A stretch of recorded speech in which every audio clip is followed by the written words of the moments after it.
Bonjour à tous, aujourd'hui je vais retranscrire finalement un échange que j'ai eu avec l'un d'entre vous qui avait un problème de batterie. En effet, cette personne avait acheté un XT3 et finalement se plaignait des performances de la batterie qu'elle trouvait complètement indigente. Et grosso modo, après 300-350 photos maximum, il n'y avait absolument plus de batterie.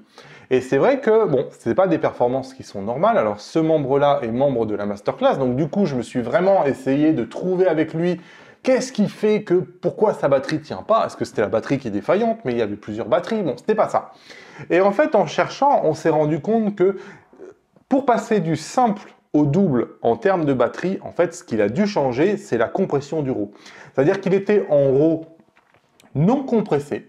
Donc un RAW non compressé, globalement, c'est un fichier RAW qui est 2 fois plus gros qu'un fichier RAW compressé. Et en fait, on aurait pu imaginer peut-être que le fait de compresser le fichier RAW utilise de la batterie, mais visiblement, ce n'est pas du tout le cas. C'est-à-dire que le fait de devoir écrire sur la carte SD un fichier qui est 2 fois plus gros, visiblement utilise peut-être 2 fois plus de batterie.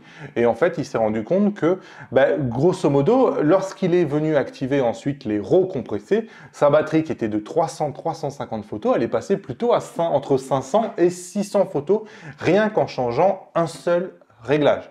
Donc je me suis dit que j'allais en faire profiter tout le monde. Si vous êtes en RAW, je vous engage à vraiment utiliser le RAW compressé, notamment parce que c'est vraiment sans perte et j'ai fait une vidéo qui vous l'expliquait. Si vous aussi vous avez des problèmes de batterie, j'avais fait une vidéo où je vous donnais les conseils pour optimiser votre batterie, mais ce conseil-là n'y était pas.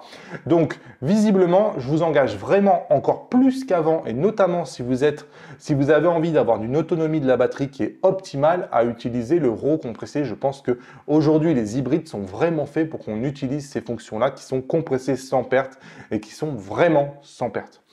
Voilà ce que j'avais à vous transmettre aujourd'hui. Lâchez-moi les doubles pouces vers le haut. En complément de cette vidéo, vous avez le guide de démarrage du fugiste débutant ici. Cliquez sur les 12 conseils et dites-moi en commentaire, est-ce que vous en avez fait l'expérience de ça? À bientôt sur la chaîne. Salut!